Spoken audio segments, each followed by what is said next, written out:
studying class 8. My topic Mahatma Gandhi का मेरे सपनों का भारत। हमारे राष्ट्रपिता महात्मा गांधी ने अपनी एक पुस्तक मेरे सपनों का भारत लिखी।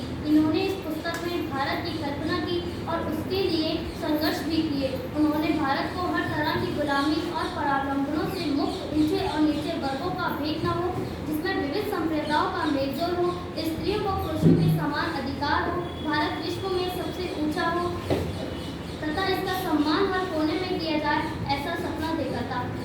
मेरे सपनों का भारत ऐसा हो, समानता व भाईचारे में बहता हो, राम रहीम गुरु नानक या ईसा हो, ना कोई निर्धन ना कोई धनवान हो। वर्तमान समय में बार बार मेरे हृदय से यह प्रश्न उठता है कि मेरा भारत कैसा हो, ऐसा देश जो अपनी संस्कृति विविधता में एकता के लिए विश्व प्रसिद्ध, किंतु आज भी हम जिस भारत की कल्पना करते हैं वह पूरी तरह से ऐसा नहीं है।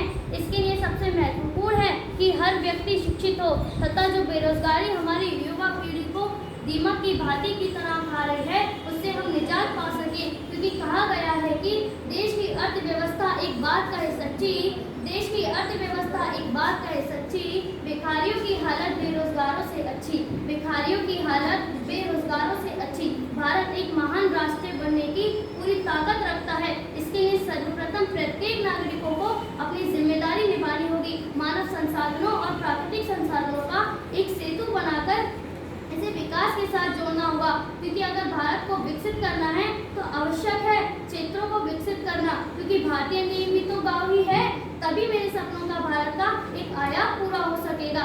आज हमारे देश में भ्रष्टाचार बहुत ही तेजी से फैल रहा है, जो कि एक बीमारी की भांति है। यदि इस बीमारी पर विराम नहीं लगाया गया तो हमारा भारत पूर्णतः नष्ट हो जाएगा। आवश्यक है कि भ्रष्टाचार को रोकने के लिए कठोर से कठोर नियम लागू किए जाएं। हर व्यक्ति को हृदय में देश प्रेम हो की भावना हो, क्योंकि मैं नहीं मानती कि कोई भी व्यक्ति अपनी जननी को आघात पहुंचा सकता है।